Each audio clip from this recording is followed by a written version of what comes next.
Halo Sob, selamat datang di konten serunya sepak bola bersama gua Nuno ya guys Sob.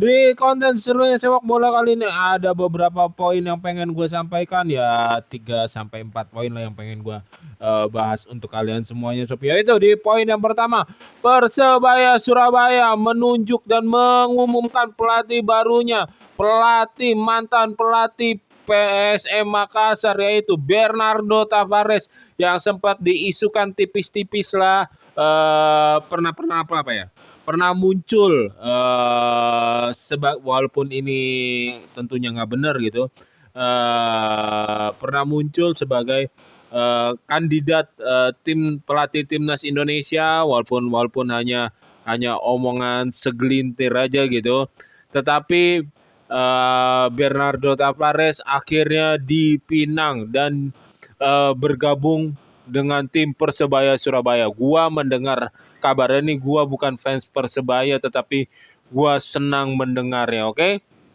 Nah, persentase gua cukup tinggi untuk mengatakan kalau Persebaya bakal bangkit, Persebaya bakal bersaing lagi menjadi tim papan atas mungkin di bawah Bernardo Tavares ini Sob, oke?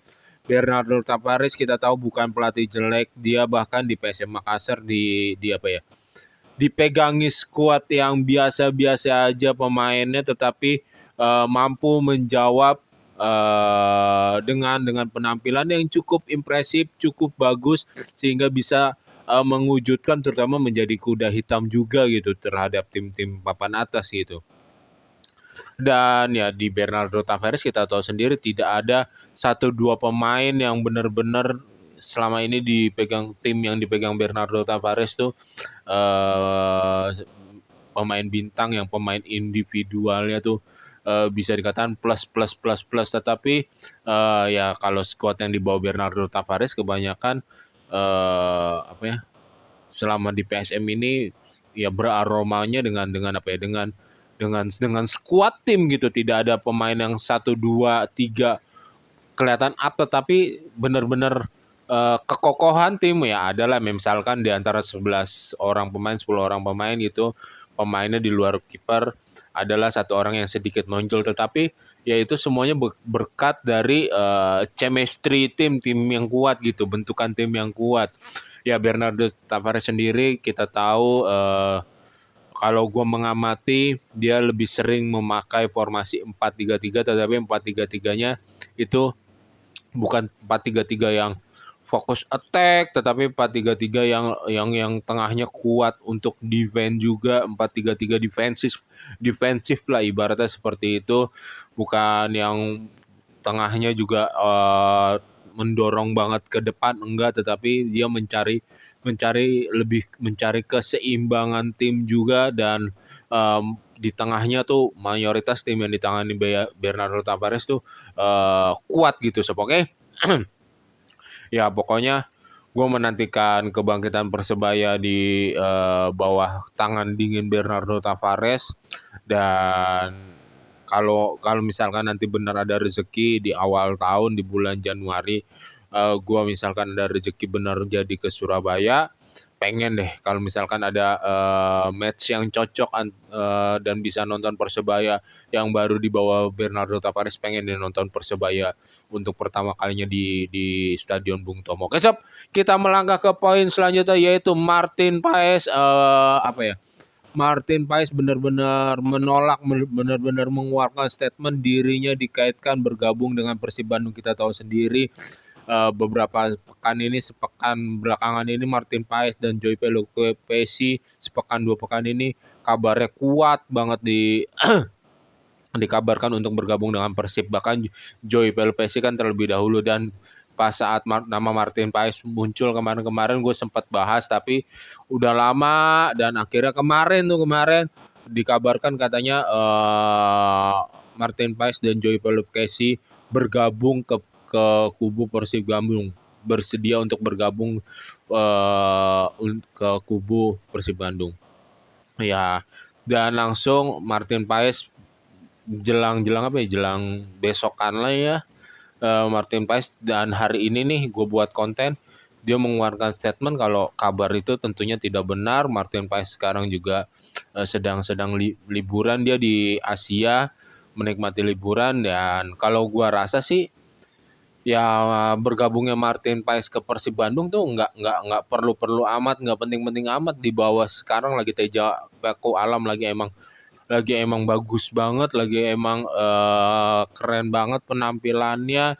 Nggak berarti penting banget. Memang kalau Martin Paes benar-benar bergabung tentunya menambah kekuatannya Persib jauh lebih bagus. Cuman ya dibilang penting banget sih, gue rasa sih enggak sob. Dan ya gue pengen ya Martin Paes di usia produktifnya sebelum gue, yang seperti gue sampaikan di konten gue sebelumnya, gue pengen Martin Paes tetap memperjuangkan dia malah untuk upgrade gitu, untuk naik ke liga yang lebih bagus, main di klub yang lebih bagus gitu. Dia masih di usia emas kan sekarang 26, 27, 28 gitu.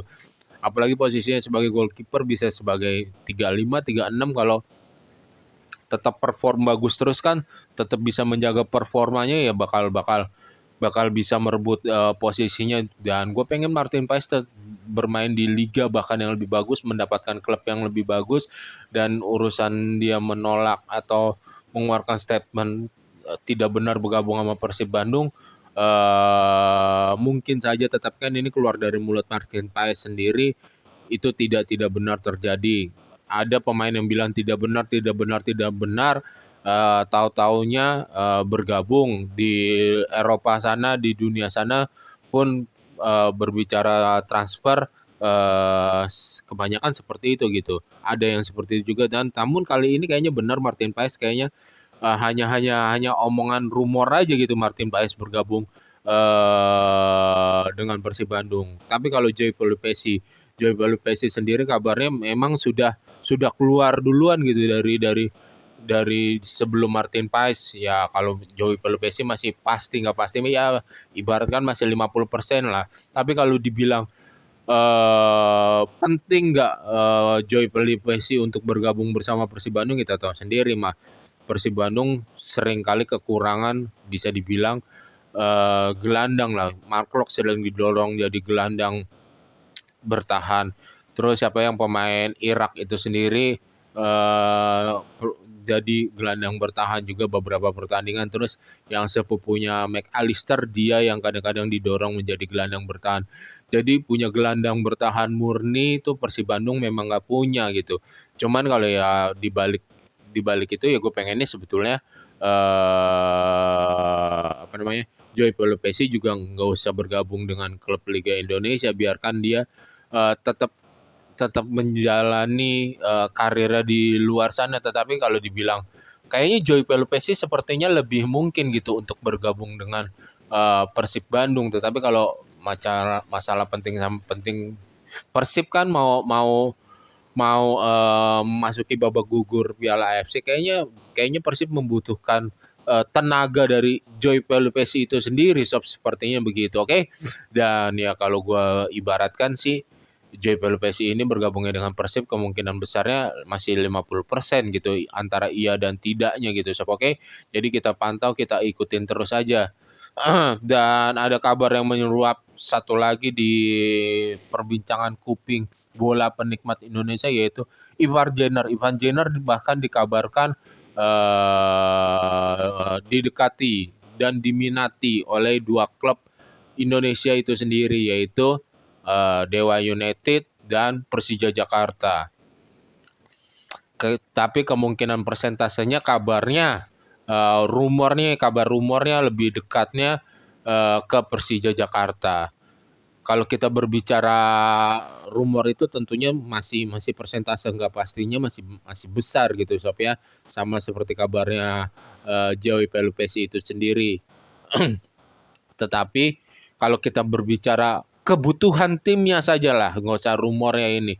Kebutuhan timnya saja, ya antara Dewa United dan Persija Jakarta yang paling membutuhkan untuk apa? Untuk bergabungnya Ivan Jenner, yaitu menurut gua pribadi yaitu Persija Jakarta gitu, sob. Oke. Persija Jakarta butuh gelandang apa ya? Gelandang DM CDM murni ataupun CDM sebagai yang bisa mengatur bola, CDM yang bisa mengatur ritme bola, CDM yang bisa bermain sebagai libero juga untuk menjalankan bola. Dan tentunya itu ada di sosok Ivan Jenner. Dan kalau misalkan rumor Persija pengen mendatangkan Ivan Jenner, ya gue rasa tepat. Walaupun gue pengen ya Ivan Jenner, walaupun dia misalkan dicoret sama timnya yang sekarang tuh di Eredivisie, ya gue pengennya dia tetap berkarir di luar sana, umurnya masih muda, gue pengen Ivan Jenner tetap mendapatkan sentuhan kepelatihan Eropa, ya menjalankan bolanya Ivan Jenner gue suka gitu. Tetapi kalau di walaupun di Persija Jakarta bisa berkembang, tapi gue yakin kalau segini di Persija Jakarta misalkan berkembangnya segini, tetapi kalau di Eropa sana, entah itu di Belgia, entah itu di Italia, entah itu di Denmark sekalipun, entah itu dimanapun, dia bakal bisa mendapatkan perkembangan skill, perkembangan performa yang segini sob. Oke, perbandingannya cukup jauh gitu, cukup signifikan gitu. Oke, kalau menurut gue, karena ya ilmu kepelatihan Eropa, ilmu basic sepak bola di Eropa sana tentunya harus diakui memang lebih maju di sana gitu. So oke.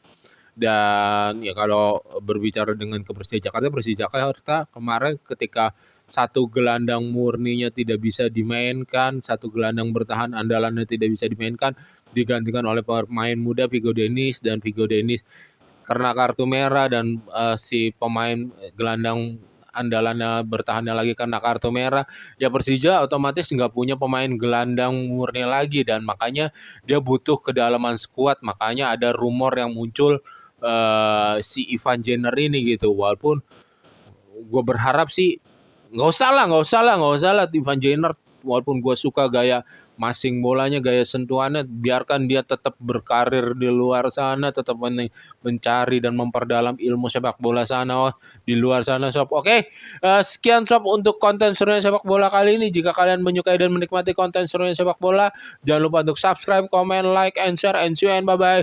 Jaga kesehatan kalian, itu paling penting sob. Bye bye.